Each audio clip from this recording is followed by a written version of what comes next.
Hey everybody, Creek Week! welcome to the Creek This Week, where we are discussing everything that is top of mind here at Allen Creek Community Church. The most important stuff. The most important stuff. We've combed everything that's going on in the church, and we've brought you the nuggets. We've sifted down to the most precious, important things, and so that's why we're talking today about the NHL playoffs. That's right, and the Winnipeg Jets. Did they get bounced? I don't know. You're a Winnipeg Jets fan. I know this. I know Vancouver went on. Put it in the comments. Rick, you should know this. I know they were down 3-1. That's all I know. Vancouver moved forward, which is crazy. Why? Because they suck? Yes. All right. Very good. But Washington people somewhat care about Vancouver. So we are not an NHL franchise. We are, in fact, a franchise of that grand organization called The Kingdom. The Church, yes.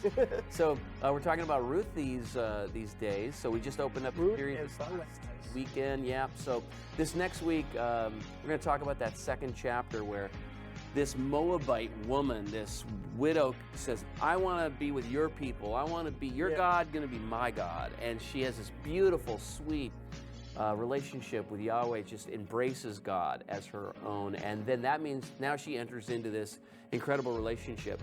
In Moab, you deal with Molech, which is this detestable God who just wants you to sacrifice your children.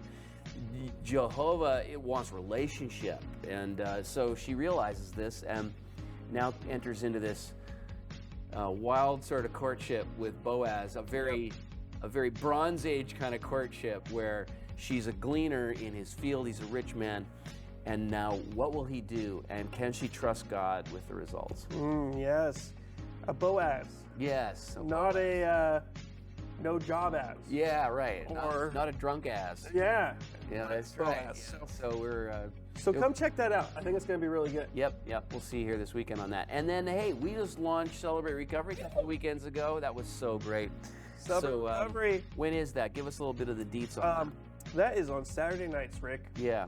6:30? Yeah. Yeah, 6:30. I ended up missing that one because I went out of town. But that's right. So Celebrate Recovery, 6:30 p.m. Be here. It was awesome. I heard it was amazing. Oh man, the worship time was just insane. I mean, there's just times when the energy in the room is just palpably and up. And it was incredible. So it was great. I mean, if you're okay, so what is the tagline with Celebrate Recovery? Just give the two. Yeah. You're struggling with hurts, habits, or hang-ups. Yeah. And so one of the things that I always deal with is when people think about Celebrate Recovery, they always think about, well, I'm not an alcoholic, or I'm not a drug addict, or I'm not. But we all got hurt in our lives. We all got habits that we don't like. Yeah. We all got sinful behavior that we want to get to the root of, and that's what Celebrate Recovery does. Is it actually digs in to the root of what you're struggling with. And so I just think it's such a powerful thing and such an amazing place because it's just literally what it is it's the church, Rick. Yeah. It is literally the church. It's like, let's get a bunch of broken people, put them in a room, say, we're not good enough, but God is, and let's worship Him. Yeah. And like that is epitome of Celebrate Recovery, and that's what I love about it. I went through Celebrate Recovery, I went through a 12-step process, and it was super powerful for me to just really uncover some deep wounding I had in my life and let God heal that wounding in my life. And that's exactly what Trina's heart is. Trina's one that runs it and big heart behind it. And that's the heart. Is we just want to see people get healed. Yeah. And what do we say around here, Rick?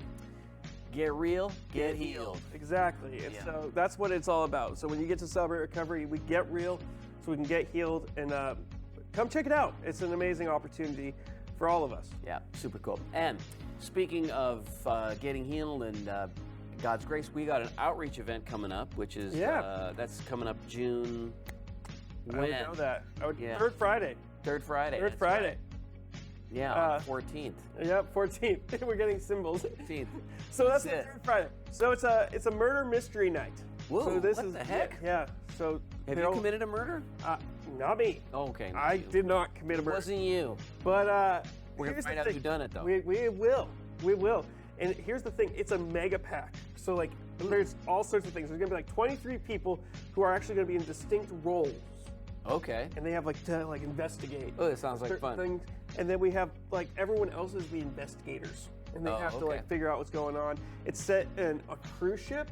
Yeah. So we're gonna have some cruise food. Yeah. And I just went on a cruise, Rick, so I know everything about cruises. So I'm gonna make sure this is awesome, and then our ship is supposedly going to have some issues. But I see that. Yeah. But it's super fun. So why do we do this? Why would we have a murder mystery night, Rick, at a church? Exactly, right? So what are we doing? Well, it's not just going to be fun. The idea is to connect. That we're doing something that's social, that's not church-oriented. So it's not just going to be a super intense theological environment. Kind of like a service would be like, you know, the whole idea of what's religious and spiritual is front and center. This is the relationship is front and center.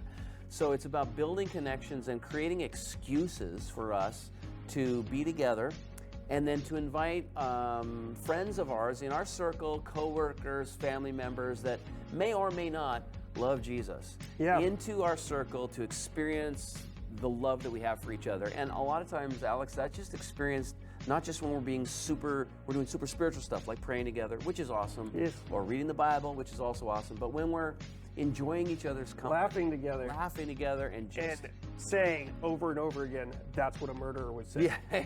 That's what I'm going to do the entire time. I'm just going to go up to every single person. That's what a murderer would say. Yeah, exactly. Just point your bony finger at everybody. Yeah, because I know that someone murdered somebody, which is a violation. It really is a bad thing. Of the Ten Commandments. I generally tend to go with the Judeo-Christian, shalt not murder. I tend to say murder is bad. Yeah, murder is bad. So we are definitely upholding that standard at our hours. We're not buying into moral relativism, for sure not. But awesome. Yeah, we'd love to see you there. It's going to be an amazing time where we're going to get together, have some fun, have some food, and it's free. It's free. It's free, which is my favorite. Sign me up. That's my favorite number. All right, AC3. We'll see you there and at other things this month. Ciao. That's the beach.